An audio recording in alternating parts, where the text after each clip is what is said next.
and welcome to the show, Podium 015. And this is part 2 of a conversation that I'm having with Adam Ashe, Glasgow Warriors professional rugby player. And this week we're demystifying human performance in sport, and we're having a good look at confidence. And that kind of brings me on to one of the topics I thought we might look at, is kind of start to redefine this whole area of confidence. Because that's one that I can see really clearly, Adam, that I would have assumed that, confidence comes from hours of practice or hours of international competition, that there was more out there to have in order to give us more confidence. Mm-hmm. All right. So again, it was finding things that would, on the outside of us, allowing us to show up with more confidence. And there was this moment of realization for me. Confidence actually is a complete misnomer, because it looks like it's a thing. And actually, all it is our natural capacity as human beings for performance to come through us. That it's not more of, it's actually less of our chatter, less of the noise, which is derived from a misunderstanding of where our experience is coming from. And then you're left with this sort of natural neutrality, this beautiful feeling of just being and presence. And in there is our innate confidence. It's been amazing to realise that. I think when the thing with confidence that I've seen from rugby is that when players and coaches believe that preparation and that all the hard work you put in and all these outwardly things are the things that make you confident, when that becomes your drug and that becomes your thing that you rely on for confidence, it can be extremely hard to shake that. It can be difficult to shake that. And for me, waking up to that has been the most freeing thing, to be able to turn up to things, to be able to show up to games, training sessions, and to just go and express yourself and know that whatever happens out there has no ability or no effect on my confidence. It can seem like it has at times, but it has no ability to affect my confidence, and that's been really, really quite cool to realise. Yeah, I mean, I find myself just not thinking about confidence as much anymore. It's a funny question. I don't really think, whereas before I would be going into a situation thinking, am I confident? Whereas now it just doesn't seem to creep up as much. I guess I kind of see now that in whatever situation I'm in, I've got everything that I need. Yeah, it's there, it's within me, and it's not, and it can, that's it. It's just a lot less thinking about confidence as a thing. I know. Sometimes we feel it, sometimes we don't, but it doesn't have any power over us to, I've heard you saying it before, our skills don't leave us, our skills don't ever leave us, they're still always there. And the fact is that I've done great things on the rugby pitch regardless of whether I've been feeling confident or not, so, let's just go and play. I know. It's incredible, isn't it? That, when we turn on the television and one of the biggest things that is talked about by the punters is, belief in themselves. They've got to have belief. They've got to have confidence. They've got to have, resilience. And I think they're talking about a very different type of resilience, in as much as something you can gain as opposed to something that's innately yours as your birthright. And it's a big conversation. And then when I started to see it for myself, that actually that the reason why that's such a big conversation is because of the misunderstanding that there's something that basically there's something that those players can get from outside of them that would help them to perform better.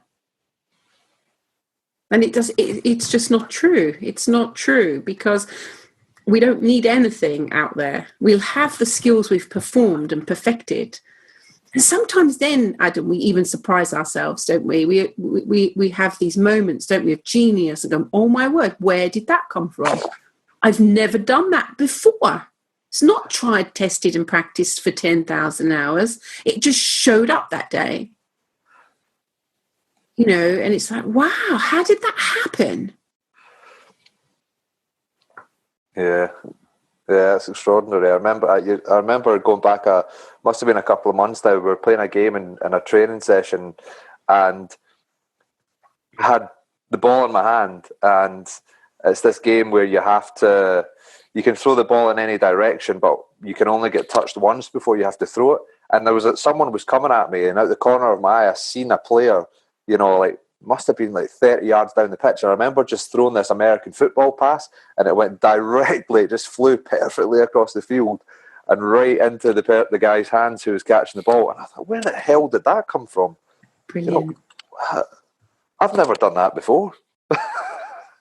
You know, that was surreal. You know, I remember thinking after it, you know, there wasn't any, you know, it wasn't like I really thought about doing that. It just happened. And isn't that beautiful, Adam, that you can absolutely see in that moment that you didn't need to believe in yourself, you didn't need to go get a preparation and to feel more at ease. You know, you didn't have to do anything because it was spontaneous. Yeah, it showed up spontaneously and fluidly, and it just happened. And that is the essence of performance. And when we start to really look in that direction, that it's in the moment, then we can stop wasting time, if you like, with all this other stuff.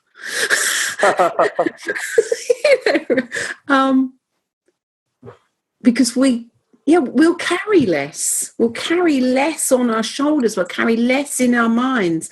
We'll bring less to the arena. We'll be freer. And the one thing I really noticed is that when teams unite like that, when they've not got a lot of their personal thinking going on, their personal worries and concerns, they bring up this kind of unity and for the good of the team type inspirational goal, they're freer, totally free, just to see how it is that they're going to interact and work with each other. And I mean, I think the All Blacks traditionally have kind of had that deeper sense, haven't they? Maybe more of the Maori culture. But for me, a few years back, they really were able just to show up, really. It did seem that they had the world-class edge. I don't know if that's the case anymore, but, you know, there are teams you can see that throughout periods of their sort of time, you can see them totally unite. And that oneness and that energy.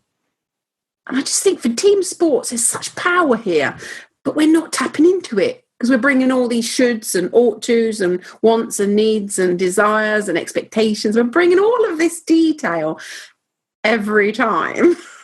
You know, I've seen what you've just spoken about there, Denise, when you see this kind of, it's like, and I've played against it as well, it's kind of like it feels like an unstoppable energy. Yeah. It's like nothing can go wrong. You know, it's like that. And, you know, I've seen it at times within the team that I play, and to be able to kind of now put our finger on what that is amazing. And it's something that you know, I'm so passionate as well about bringing this into sport and bringing and hopefully pointing people more towards the moment rather than, you know, like you say, the shoulds, the coulds, the outcomes and all the rest of it, because it's just such a magical place, you know. I've experienced that, you know, in rugby and it's just so enjoyable when you're there.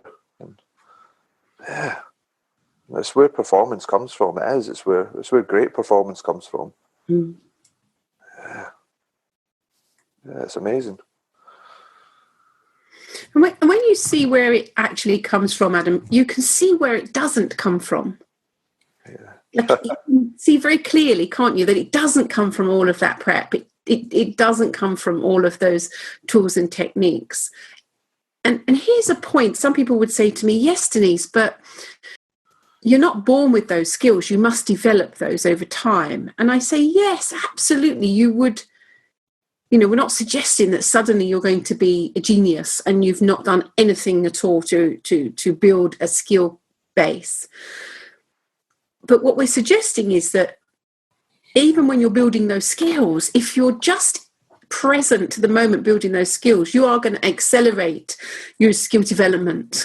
Yeah, well, massively. You know, that reminds me, you know, I used to do a lot of rollerblading in the skate park when I was younger, and I would skateboard. You know, I was really into my extreme sports, and you know, I was thinking back, you know, this is only kind of recently I had this insight as I started to discover where performance really came from. And I would see myself fear, you know, I'd be scared to try these new tricks and go down these big ramps and try all these new things. But I would just do it, you know, I would just go and do it. And thinking back to that time, just when you're in the moment and when you just, when the thinking might be there, but when you just tear in and do whatever you've got at hand, you know, I was amazed every time at what I was capable of. Yeah. You know, it really did amaze me. The things, you know, I think back to the tricks that I used to do, back flips, front flips, and all these things. I probably could have quite easily killed myself, but it, you know, it just, I was capable of it, you know. And Yes. there was not as much thinking around, I guess, what could have happened or what might have happened, you know. And that was really cool, you know. I had that kind of, and to see how quickly I accelerated and developed at such a young age, and you know, potentially could maybe even have turned professional at rollerblading at the age of like 14, 15 years old. And then obviously rugby came along and that kind of went to the side. But it really is amazing when you're just in the moment with something and you kind of, the speed at which you develop, you know. A lot of my friends would say, you know, like, would say things to me like, how have you managed to do that? You know, we've been rollerblading the same amount of time or doing this the same time, and you, how could you do that? And I didn't know, like, I just didn't know. It seemed to just happen. And yeah, that was cool. You know, it kind of all explains itself now. Yeah. It's a beautiful example, Adam, isn't it, of where performance comes from, because one minute you cannot do those things, or one minute it's not in your repertoire, and the next minute it is. Yeah, it was like that. There's a point of transition from one minute it isn't and one minute it is. And it's like that riding a bike moment, isn't it? One minute you just can't ride a bike, next minute you've got it. We don't really know as human beings what's going on there. We just get a deeper sense, and then it comes through, and then it's manifest, isn't it? It's the energy of all things, and it's manifest through the physical body, and it comes into form in that moment. And what I loved about what you just said was that if you just do it, it's not even if you just do it, it's you just do it, and there it is. Yeah. And you can get so much more from that manifestation, if you like, than working out how it is you're going to do it. well, if I do, all of these, and I do 500 reps then, and I keep doing that, and if I keep my left leg here and my right elbow here, and and if I, and you just think, wow. And I get that there is a place for repetition and skill development and, the neurological pathways. I get that there is a place for this, because the physical body does seem to tune itself through repetition.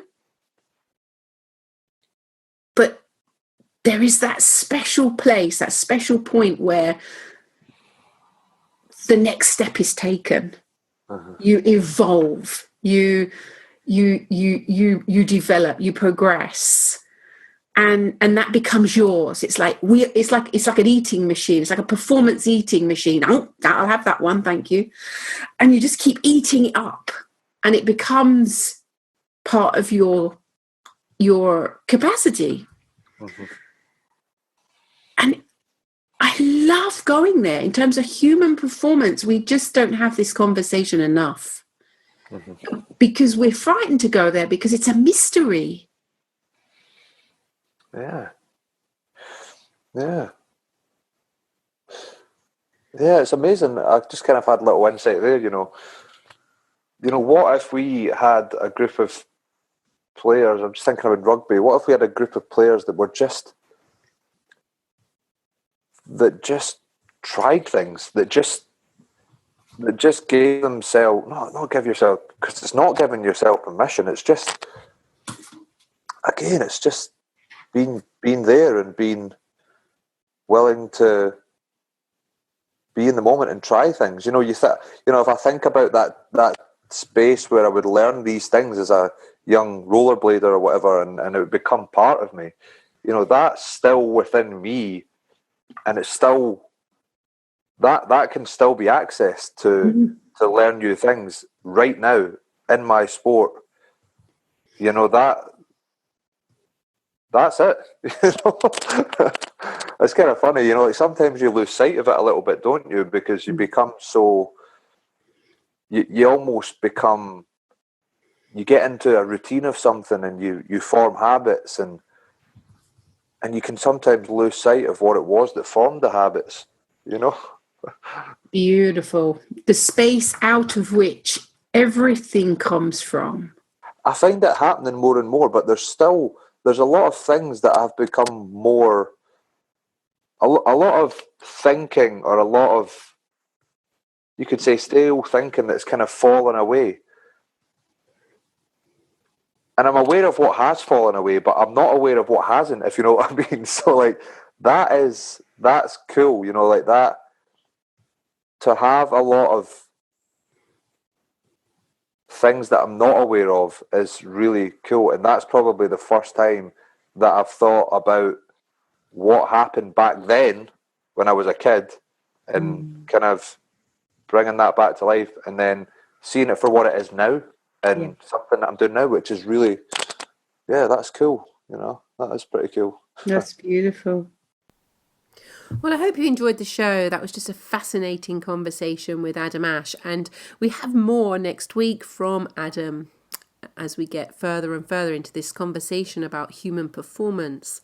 But in the meantime, if you'd like to get in touch with me, then please do so on denise.holland@class-performance.com, or you can look at my website for any of my current programs, one-to-one and group coaching, and that is www.class-performance.com. And if you'd like to get hold of Adam, he is available on adam_ash@aol.co.uk. And that just leaves me to say have a wonderful day, and I look forward to speaking and sharing with you again soon. Thank you. Bye-bye.